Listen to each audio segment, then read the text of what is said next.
Olá pessoal, sejam bem-vindos mais uma vez ao canal Aprovado, o canal que mastiga as questões de matemática dos melhores concursos. Meu nome é Professor Pinatius, isso mesmo, Pinatius. E após assistir esse vídeo, você terá entendido a resolução da prova de soldado da PM de São Paulo, ano 2014, aplicada pela VUNESP. E se você ver mais alguns outros vídeos que eu tenho no canal de resoluções de outras provas da VUNESP, você vai ter a total capacidade de gabaritar nessa próxima prova que você vai prestar. Por quê, gente? Porque as bancas não costumam ter muita criatividade, elas sempre embatem os mesmos pontos. Se você assistir os meus vídeos, você vai ver que muitas das questões são praticamente iguais. Então, estudando por provas resolvidas da mesma banca é uma das maneiras mais eficientes de você estudar para o seu concurso, ok? Pedindo já, pessoal, aproveitando a deixa aí, por favor, curtam esse vídeo, inscrevam-se no canal, ok? E ativem o sininho aí para que toda atualização que nós fizermos no canal você vai ser prontamente notificado de novas provas. E é claro, compartilhe e espalhe para os seus amigos. Valeu, gente, vamos começar a resolver.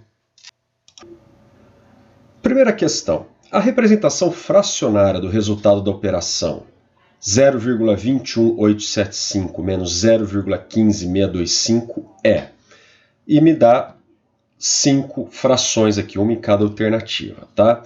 Praticamente qualquer número, ele pode ser identificado, ele pode ser representado por meio de uma fração, né?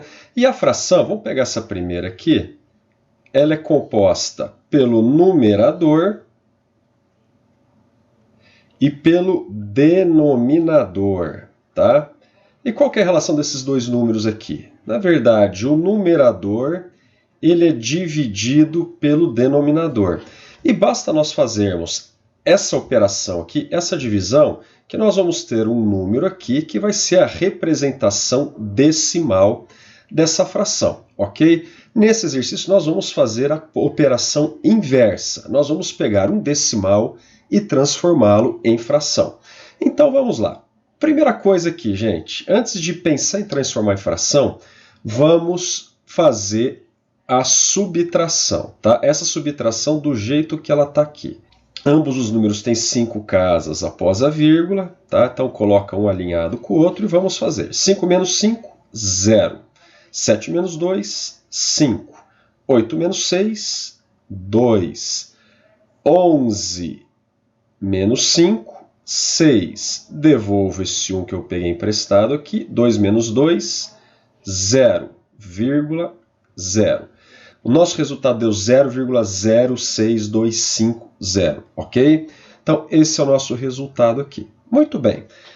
Nós temos que lembrar o seguinte, gente. Sempre quando a gente tem um número decimal para transformar em fração, nós temos que lembrar que a representação fracionária de um número decimal é um número qualquer aqui, no numerador, dividido por um outro número, sendo que esse número aqui é 10 ou múltiplo de 10, ok?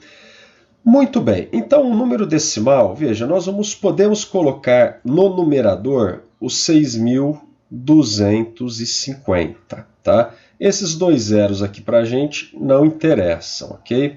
6.250. E qual que seria o denominador? Lembra que eu acabei de falar, né? O denominador seria o 10, o número múltiplo de 10. Veja, para eu obter esse resultado aqui, eu peguei o 6.250, ele tem a vírgula aqui, correto? Peguei ele e trouxe a vírgula. Uma casa, 2 casas, 3 casas, 4 casas, 5 casas decimais para a esquerda, tá? Se eu levei 5 casas decimais para a esquerda, quer dizer que o meu 6.250 ele vai ser dividido por 1 mais 5 zeros, ok? Então veja, se a vírgula andou uma, duas, três, quatro, 5 vezes para o lado esquerdo, eu vou ter que colocar o número de zero, o tanto que essa vírgula andou. Tá? Então eu tenho uma fração de 6.250 dividido por 100 mil. 6.250 sobre 100 mil. Essa fração está em alguma alternativa? Não, não está. Nós temos frações aqui simplificadas, né? Vamos simplificar essa nossa fração aqui para ver se nós chegamos a uma dessas aqui das alternativas. Então vamos apagar aqui. Então vamos lá, 6.250 por 100 mil. Nós vemos aqui que ambos são divisíveis por 10. Então cortamos um zero aqui e um zero aqui. Então temos 625 por 10 mil. Ok? 625 é divisível por 5 porque termina em 5 e 10 mil também é divisível por 5. Então nós temos agora que 625 dividido por 5 dá 125. 10 mil dividido por 5 dá 2.000, ok?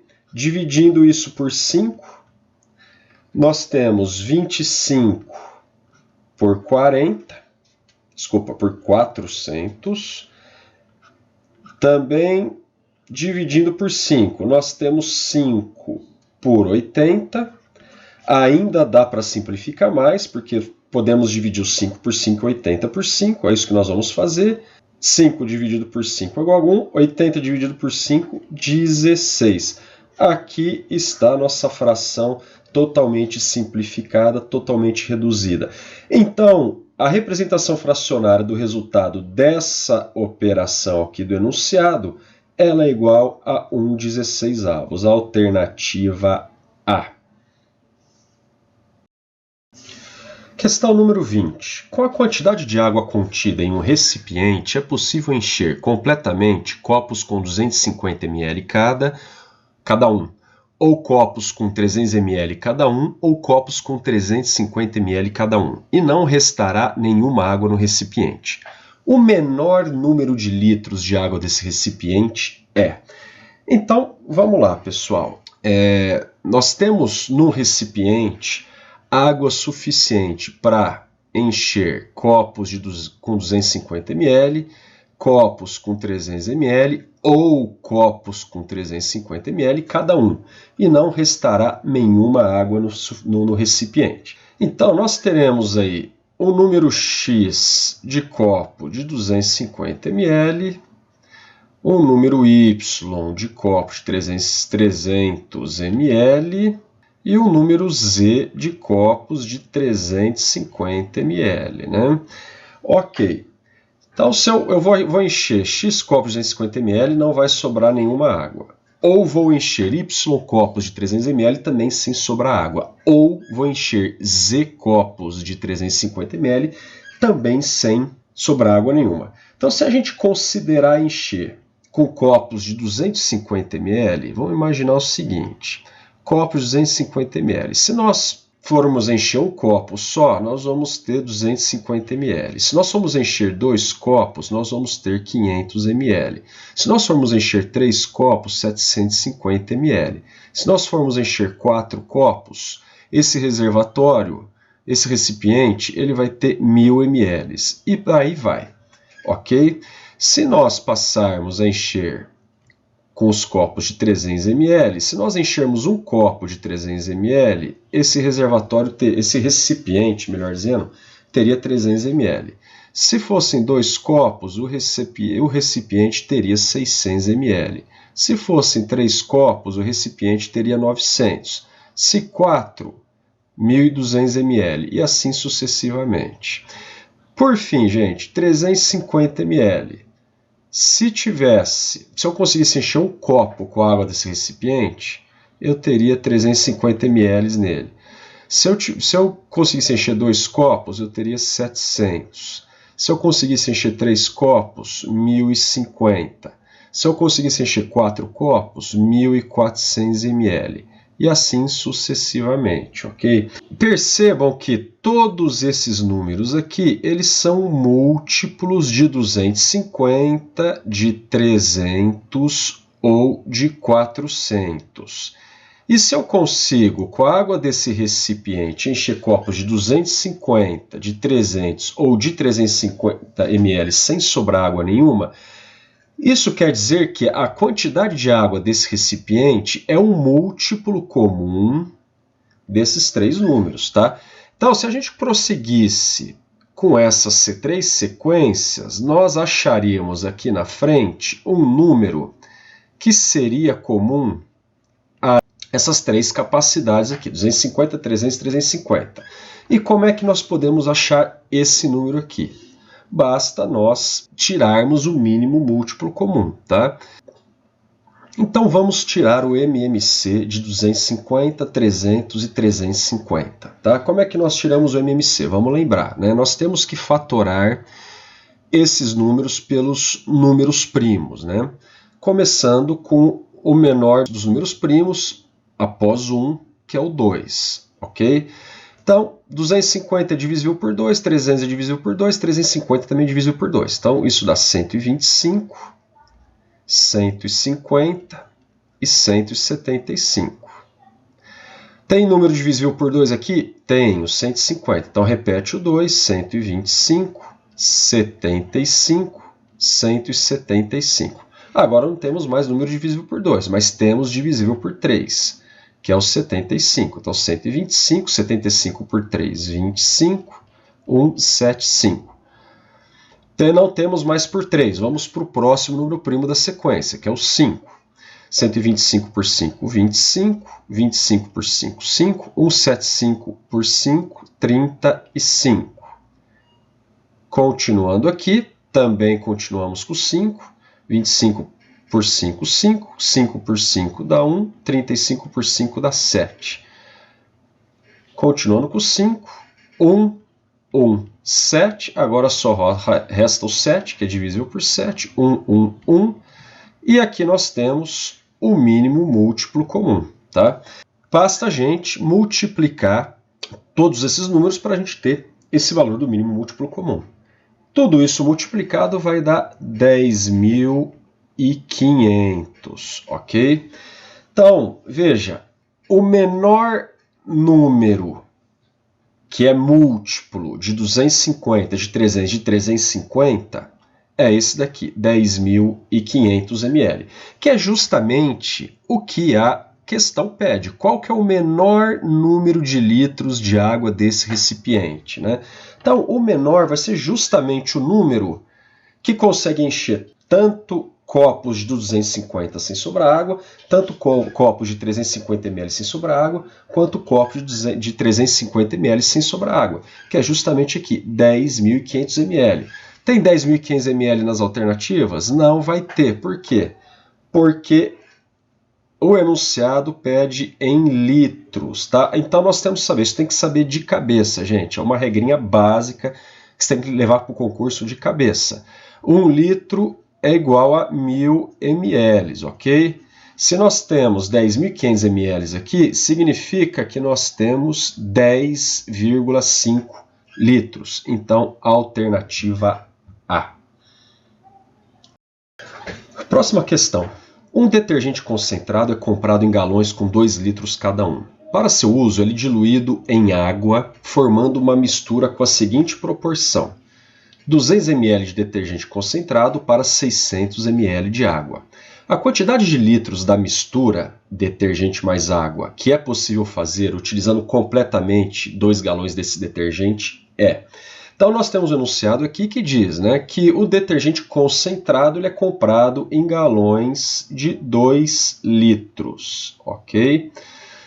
Para seu uso, ele é diluído em água, formando uma mistura com 200 ml de detergente concentrado, ok? Mais 600 de água, tá?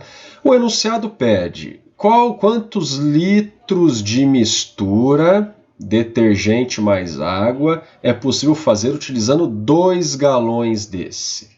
Então, nós temos aqui 2 galões, ok? Muito bem. Então, primeira coisa, gente, quantas misturas 1 galão vai render, né? Nós temos aqui que 1 galão tem 2 litros, que nós devemos saber que cada litro equivale a 1.000 ml, então nós temos 2.000 ml, tá? E cada mistura, como o enunciado diz, nós usamos 200 ml. Então, nós temos facilmente aqui que cada galão de 2 litros ele rende 10 misturas, ok? Ele rende 10 misturas. Se eu estou falando de 2 galões, eu vou ter isso aqui vezes 2, eu vou ter um total de 20 misturas, ok? Então, os 2 galões vão me dar 20 misturas, vão me dar quantidade de detergente suficiente para 20 misturas. Só que eu sei que cada mistura vai 600 ml de água, tá? E nós temos aqui 20 misturas para fazer. Então, basta eu multiplicar a quantidade de água por mistura pelas misturas que eu tenho. Que é 0, 6, 2 vezes 0, 0, 2 vezes 0, 0, 2 vezes 6, 12. Então, para as 20 misturas, eu sei que vão 12.000 ml de água. Muito bem. Qual que é o volume total em litros, né, que é o que o enunciado pede? O volume total é a quantidade total que eu vou usar de água mais a quantidade total que eu vou usar de detergente. Se eu tenho 2 litros em cada um e 2 galões, eu tenho 4 litros ou 4.000 ml, né?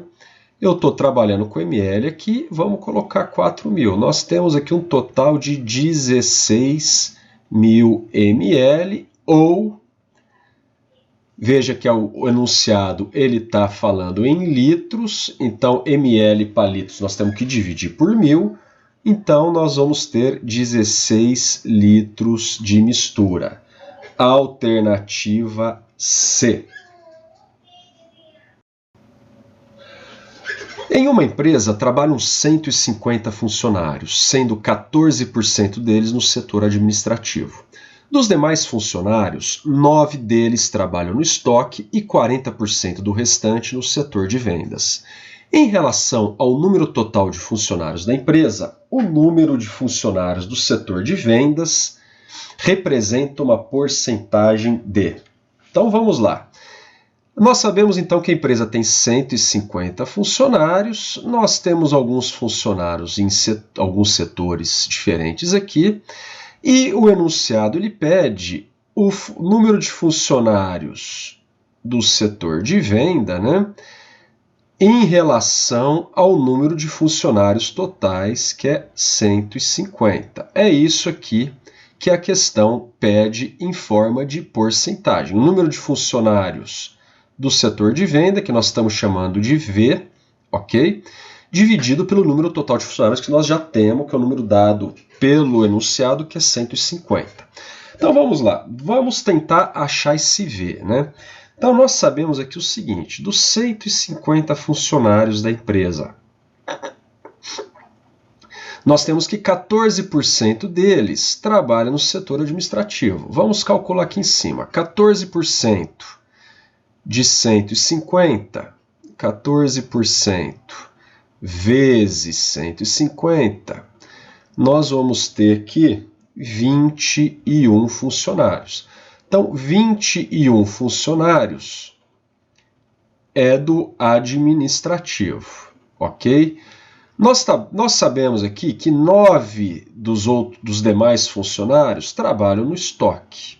E 40% do restante, que é o número que a gente não tem, trabalham em vendas.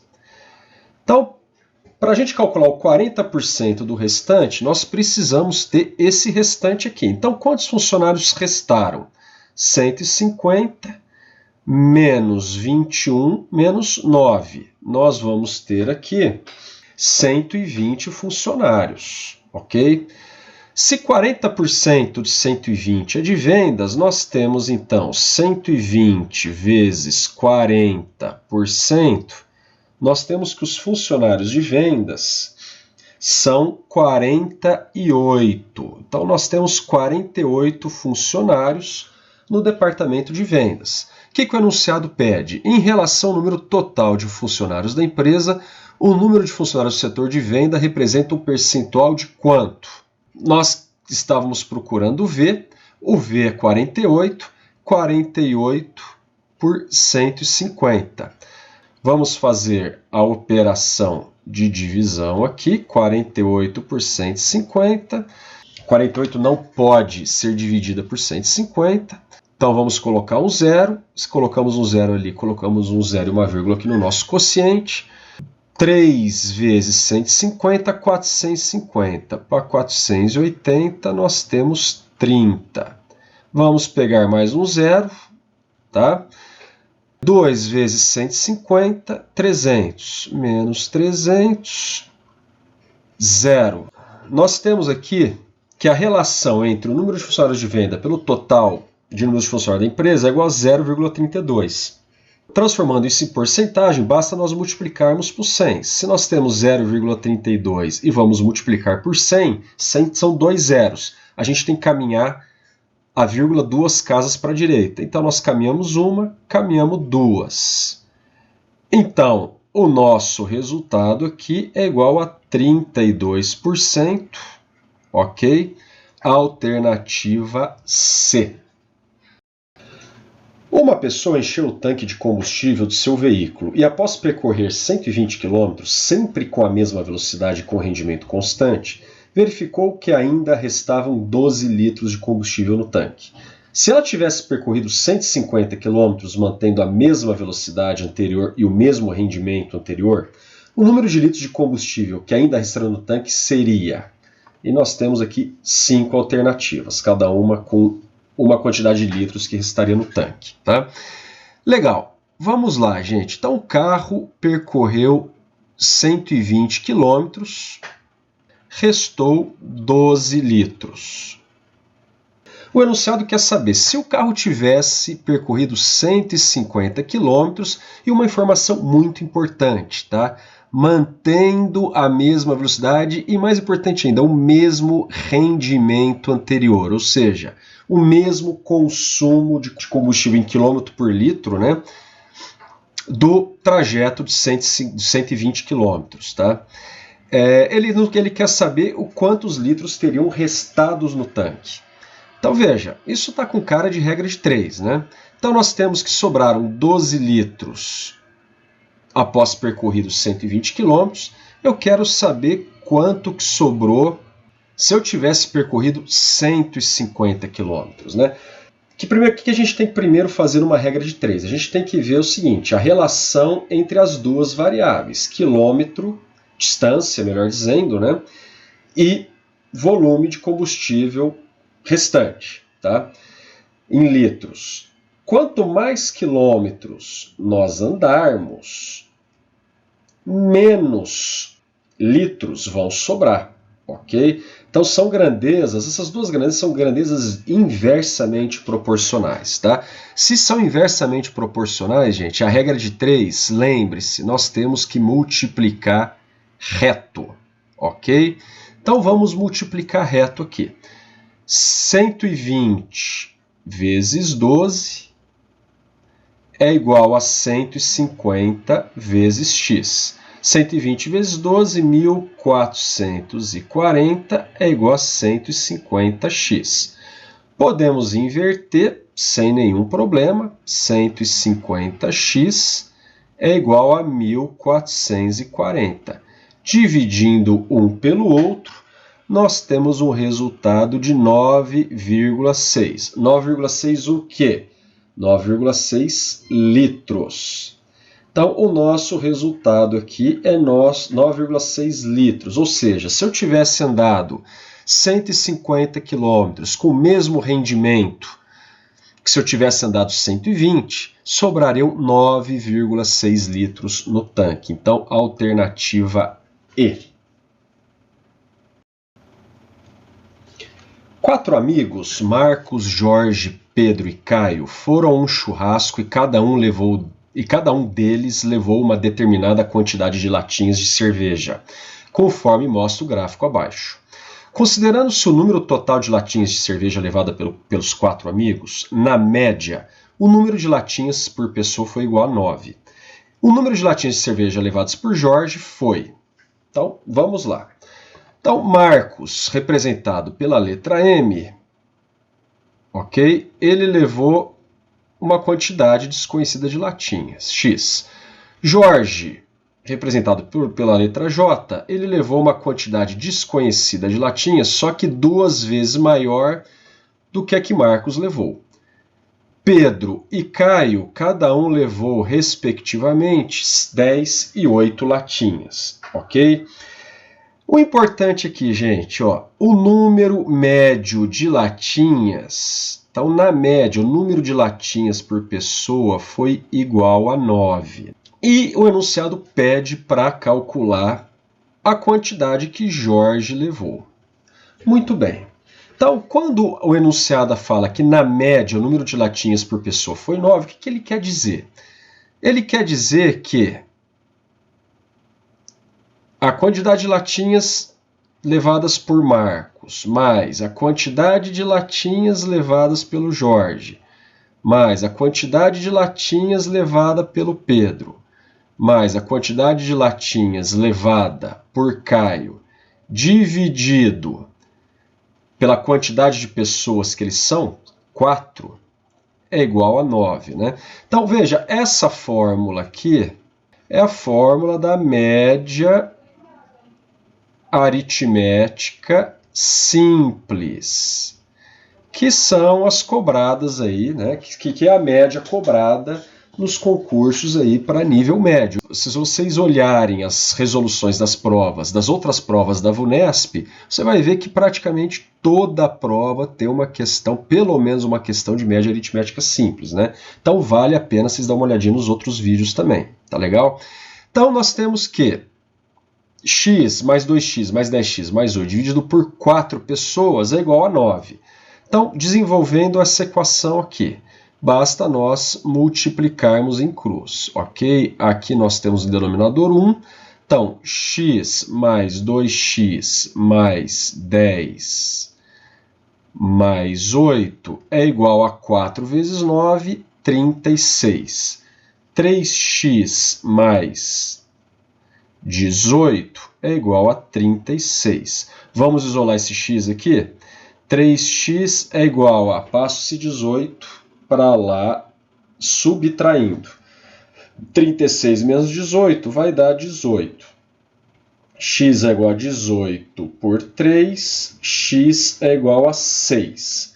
6 o quê? 6 latinhas, né?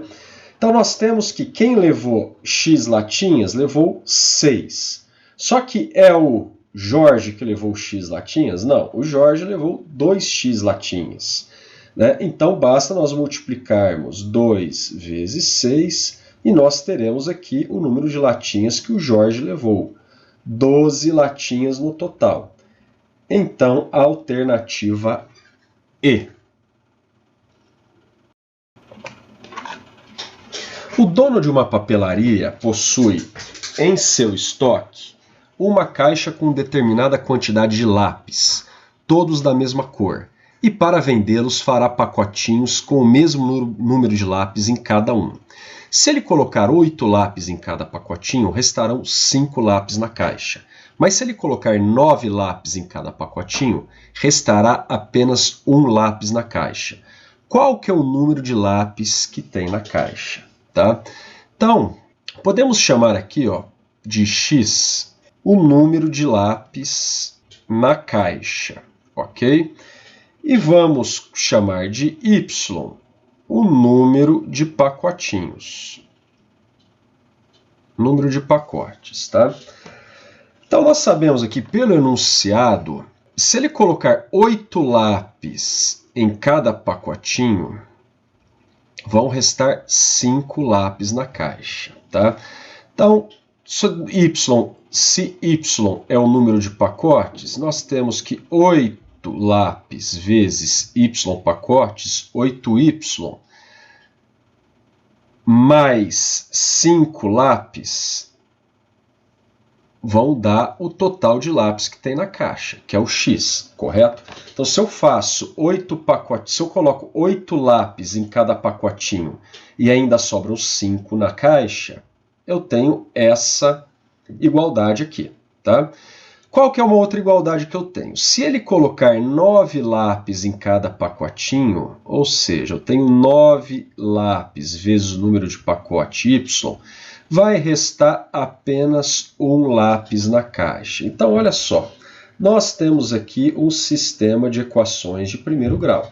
Também outro tema muito pedido na prova da VUNESP, tá? Dê uma olhadinha nas outras provas que eu já resolvi aqui no canal, que você vai ver, tá? E você treina, aproveita para treinar também, tá legal? Ótimo, como é que nós podemos resolver isso daqui? Olha, nós temos duas igualdades para x aqui. Nós temos que x é igual a 8y mais 5, e nós temos que x também é igual a 9y mais 1.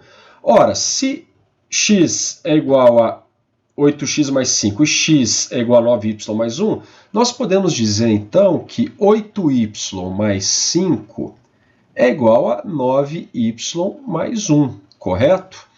Então vamos trazer o y para o lado esquerdo. Nós temos 8y mais 5 menos 9y é igual a 1. Vamos levar o 5 para o lado direito. 8y menos 9y é igual a 1 menos 5.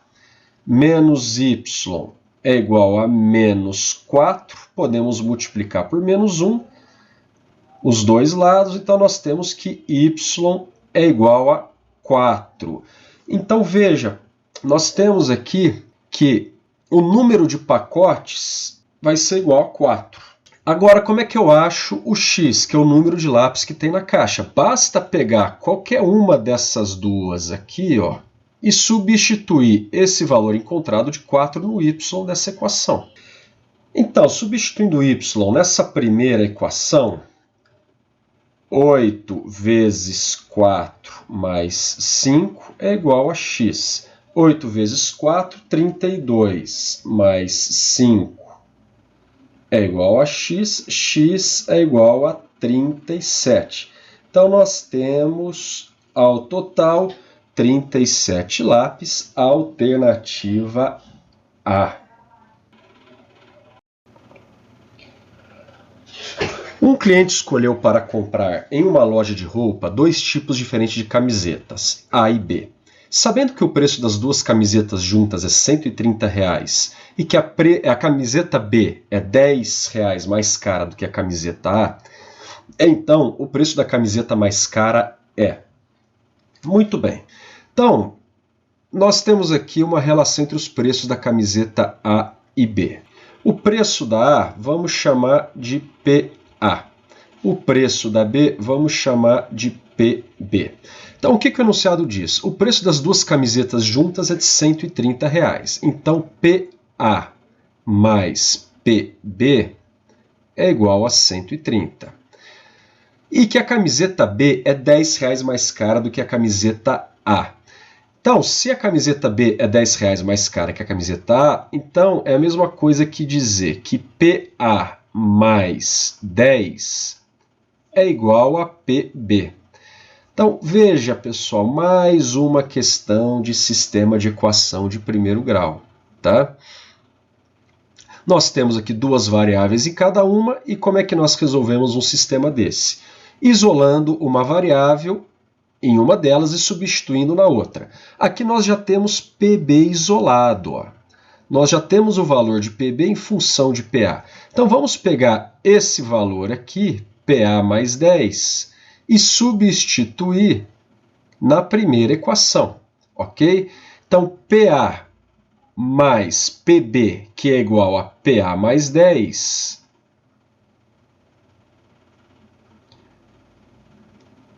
é igual a 130. 2PA é igual a 130 menos 10. 2PA é igual a 120.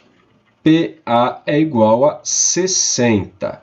Então, o preço da camiseta A eu já tenho, que é 60.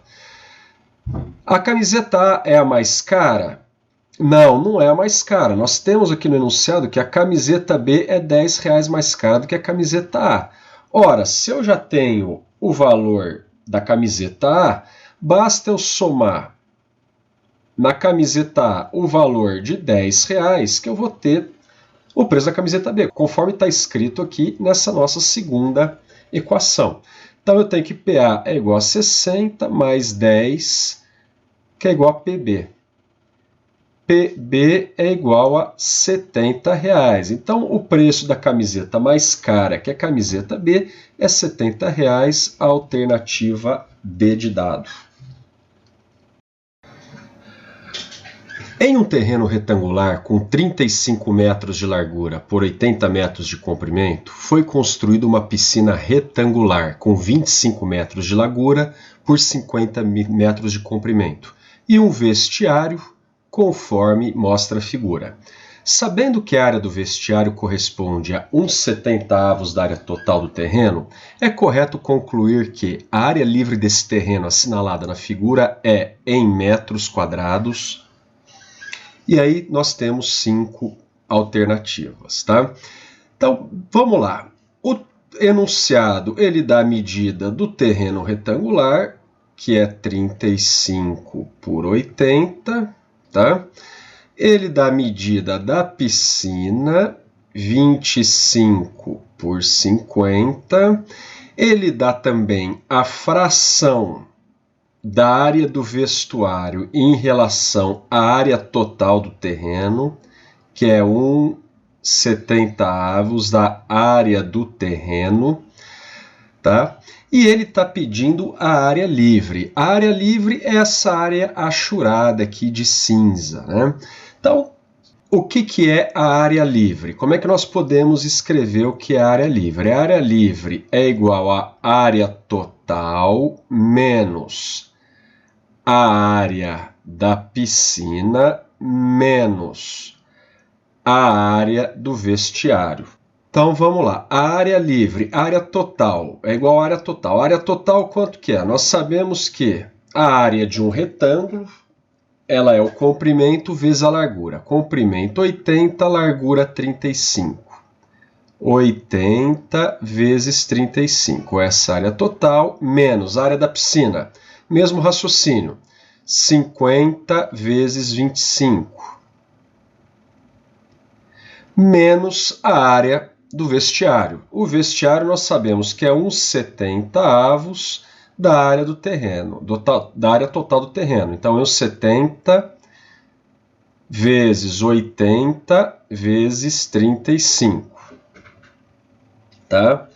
Então, nós temos que a área livre 80 vezes 35 dá 2.800 menos 50 vezes 25, 1.250 menos 2.800 por 70.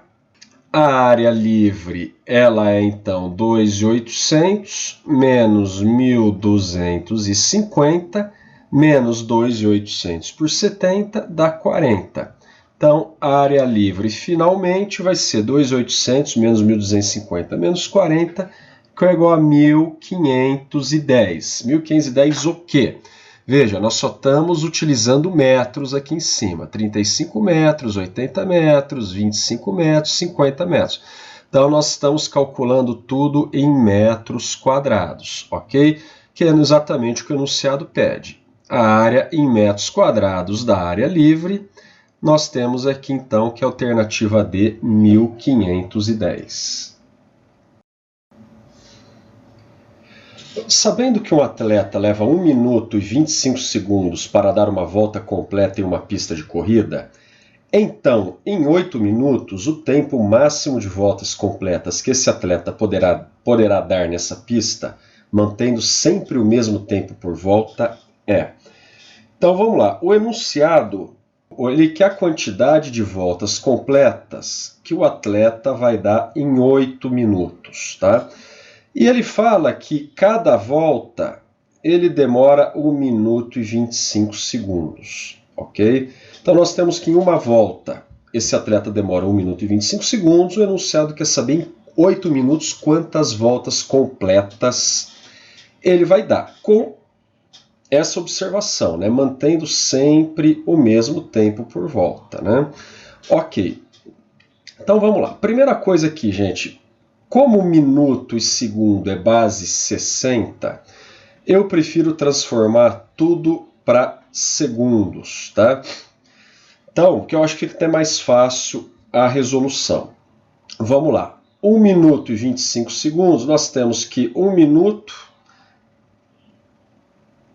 tem 60 segundos. Ok? Mais 25 segundos. Então, 1 minuto e 25 segundos são 85 segundos. Ok? Vamos também, já que nós transformamos 1 minuto e 25 segundos para segundo, vamos transformar também o 8 minutos para segundos. Então, nós temos que 8 minutos é igual a 60 vezes 8, 480 segundos. Muito bem. Vamos fazer uma regrinha de 3 agora. Nós temos aqui voltas e tempo em segundos. Nós sabemos que ele dá uma volta em 85 segundos. Quantas voltas ele vai dar? Nós vamos chamar aqui de x, em 480 segundos, que são exatamente os 8 minutos. Veja, quanto mais voltas ele der, mais tempo ele vai gastar, certo? Então são grandezas diretamente proporcionais. Regra de 3, em grandezas diretamente proporcionais, nós multiplicamos em cruz. Então nós vamos ter que 85x é igual a 480. X é igual a 480 por 85. Vamos calcular aqui embaixo. 480 dividido por 85. Vamos lá, 5 vezes 85. Vamos calcular aqui em cima. 25 vai 2. 5 vezes 8. 40, 425. 425. Nós temos aqui 55 de resto, ok? Nós não temos mais nenhum zero, vamos, para baixar, né, vamos colocar um zero aqui emprestado. Se a gente pegou esse zero aqui sem baixar nenhum, nós colocamos uma vírgula. Que número multiplicado por 85 chega próximo de 550? Eu acho que seria o 6. 85 vezes 6, 30, vai 3, 6 vezes 8, 48, 51. 510. Tá? Aí a gente tem o resto de 40. Podemos parar por aqui, tá, gente? Por quê? Porque, veja, nós temos que em 8 minutos ou 480 segundos, ele vai dar 5,6 voltas aproximadamente, tá? O que o enunciado pede? Ele pede o número de voltas inteiras, voltas completas, tá? Se o nosso resultado foi 5,6, ou seja, como eu já disse, ele correu 5 voltas e correu mais uma parte da sexta volta, então ele fez 5 voltas completas, tá? Então é isso que o enunciado pede, são 5 voltas completas que nós achamos, então marcamos a alternativa C. Um construtor comprou 2 terrenos A e B, ambos retangulares. O terreno A tem 25 metros de comprimento e a sua largura tem 2 metros a mais do que a largura do terreno B. E o comprimento do terreno B é 4 vezes a medida de sua largura, conforme mostram as duas figuras. Sabendo que o perímetro do terreno B tem 10 metros a mais que o perímetro do terreno A, é correto concluir que o perímetro do terreno B em metros é. Muito bem. Primeira coisa, gente, o que é o perímetro de uma figura? O perímetro é igual à soma de todos os lados, ok? Então, nós temos aqui que o perímetro de A é 25 metros, mais x mais 2 metros, mais 25 metros, que é esse lado aqui de cima, mais x mais 2 metros, que é o lado aqui da direita. O perímetro de B é a mesma coisa, 4x mais x mais 4x mais x. Legal. Para a gente saber o perímetro do terreno B, que é o que o enunciado pede, nós precisamos encontrar x. Vamos prestar atenção aqui na relação que o enunciado nos dá. Então, o terreno x tem essas dimensões e o comprimento do terreno B... Então, vamos prestar atenção nas informações que o enunciado dá, né? O enunciado fala que, além dele passar as medidas dos dois terrenos, ele fala, ó, sabendo que o perímetro do terreno B tem 10 metros a mais do que o perímetro do terreno A. Então, essa é uma informação importantíssima, né, gente? Você tem que treinar os seus olhos aí, treinar a sua percepção para identificar o que é essencial, né? Isso aqui é essencial, por quê? Porque nos vai permitir fazer isso daqui, ó. Perímetro de A é mais 10 metros é igual a perímetro de B, ok? Qual que é o perímetro de A? O perímetro de A é 25 mais x mais 2 mais 25 mais x mais 2 mais 10, que é o que o perímetro de B tem a mais. É igual a 4x mais x mais 4x mais x. Vamos enxugar isso daqui. 25 mais 2 mais 25 mais 2 mais 10, quanto dá isso? 25, 50, 52, 54, 64. 64. Agora vamos para o x. 1x mais 1x, 2x. Ótimo. É igual a 4x mais x mais 4x mais x. Nós temos 8x, 9x, 10x. 64 é igual a, vamos jogar esse 2x para lá, 10x menos 2x, 8x. Nós temos que x, então, é igual a 64 por 8, melhor dizendo, x é igual a 8 metros. Muito bem, achamos o x. Agora fica fácil nós acharmos o perímetro de B. Nós temos aqui que o perímetro de B é 4x mais x mais 4x mais x. Então vamos lá, perímetro de B é igual a 4x mais x mais 4x mais x. 4x mais 4x, 8x, 9x, 10x. Perímetro de B é igual a 10x. O x, por sua vez, nós já temos, que é 8, então é 10 vezes 8. O perímetro de B, então, é igual a 80 metros. 80 metros, alternativa B. Uma academia de ginástica colocou uma faixa horizontal de azulejos azuis e amarelos, cada um com 4 centímetros de largura, em uma parede com 6 metros de comprimento, conforme mostra a figura. Sabendo que os azulejos dessa faixa manterão sempre a mesma ordem de cores dos 6 primeiros, isto é, iniciando com 4 azulejos azuis, seguidos de 2 azulejos amarelos, e desprezando-se o espaço do rejunte entre os azulejos, é correto afirmar que o número de azulejos amarelos colocados nessa parede foi.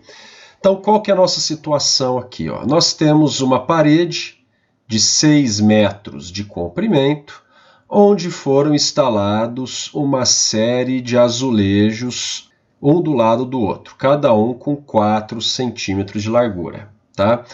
E essa parede toda tem 6 metros. O enunciado diz que o padrão é azul, azul, azul, azul, amarelo e amarelo. Então, são 4 azuis para cada 2 amarelos. E esse padrão vai ser repetido até o final da parede. Tá?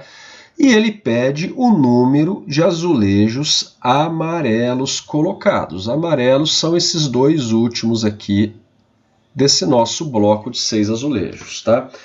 Primeira coisa, gente, nós precisamos saber quantos blocos de 6 azulejos desse vai caber na parede inteira. Tá? Então, os nossos azulejos aqui eles estão em 4 centímetros, a nossa parede tem 6 metros. Primeira coisa, vamos transformar 6 metros em centímetro. Nós sabemos que cada metro tem 100 centímetros, melhor dizendo. Então, para transformar, basta multiplicar 6 metros por 100. Nós teremos, então, uma parede de 600 centímetros, ok? Legal. Já temos aqui o comprimento da nossa parede. Nós temos 6 azulejos no nosso bloco, cada um com 4 centímetros. Então, nós temos 6 vezes 4, o nosso bloco de 6 azulejos mede 24 centímetros, certo? Vamos verificar agora quantos blocos desses azulejos, que mede 24 centímetros, caberão nessa parede de 600. Basta nós dividirmos 600 por 24. Nós temos aqui 2 vezes 24, 48. 60 menos 48, 12, baixa esse zero, 120 dividido por 24 dá 5, 5 vezes 24, 120, menos 120, zero. Nós teremos 25 conjuntos de 6 azulejos. 25 conjuntos ou blocos de 6 azulejos para preencher todos os 6 metros da parede. Legal, então nós sabemos que em cada bloco existem 2 azulejos amarelos. Se nós temos 25 blocos ou 25 conjuntos, basta nós multiplicarmos a quantidade de azulejo amarelo de um bloco pelo total de blocos, ok? 25 vezes 2, nós teremos 50 azulejos amarelos. 50 azulejos amarelos, alternativa C. Muito bem, pessoal, chegamos com essa questão ao fim da resolução de mais uma prova da VUNESP, tá?